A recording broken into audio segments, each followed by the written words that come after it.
Hi, my name is Eric Harris, and along with my wife Corey, we own and operate Harris Aerobic located in Granbury, Texas. We specialize in troubleshooting, repairing, inspecting, and maintaining aerobic septic systems. So, you've just purchased or moved into a home with an aerobic septic system and you know absolutely nothing about it. Well, you're in the right place. In this video, I will give you a brief overview explaining the purpose of an aerobic septic system, how they function, and the two main types of systems in use today. I will also cover a couple of misconceptions concerning aerobic septic systems. So let's go. An aerobic septic system is basically a miniature water processing plant designed to clean the home's wastewater, also called effluent, as much as possible before introducing it back into the environment where it will eventually find its way into our streams, rivers, and lakes. You will find aerobic systems in rural areas of your county where city sewer lines are not accessible. So why do we need aerobic septic systems? Well, in the past, conventional septic systems, meaning a system with 2 tanks and buried lateral line, were sufficient for homes outside the confines of city sewer. Homes were farther apart and the population wasn't as large or dense as it is now. Therefore, runoff and seepage from septic wasn't environmentally critical.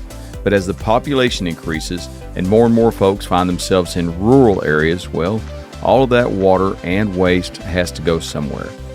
So let's talk about the process. In an aerobic septic system, there are 3 tanks. Access to these tanks may be visible on the surface of your yard via tank lids, but many older systems may only show access to the aeration and pump tanks, or even just the pump or irrigation tank by itself. Wastewater from your home enters the trash tank first, where anaerobic bacteria begin the process of eating the solids.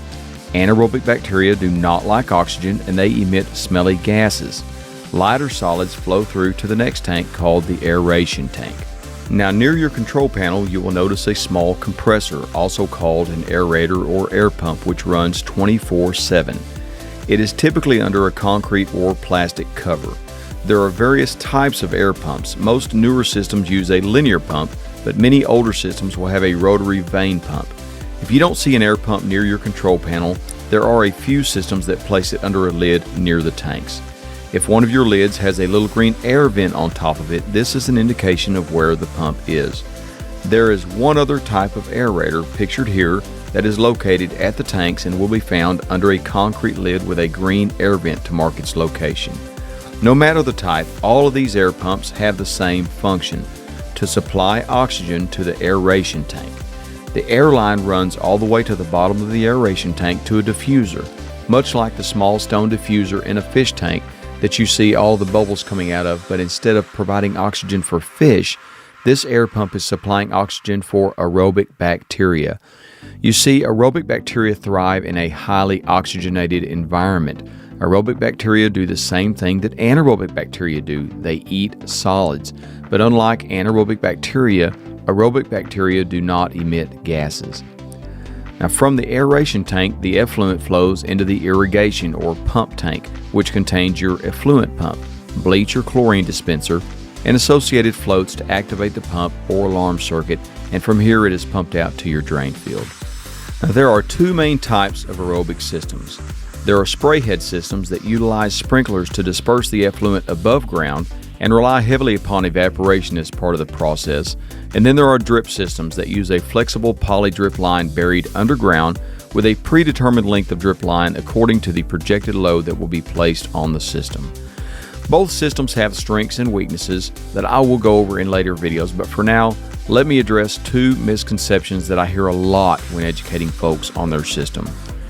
Things I've been told by customers. Number 1, I was told that these systems never need to be pumped out. This is false. Your trash tank should be pumped out every 5 years regardless, but your maintenance provider should be taking regular readings of your solids levels to determine the frequency of your system's need to be pumped out. This can vary widely depending on the number of occupants using the system and their water usage habits.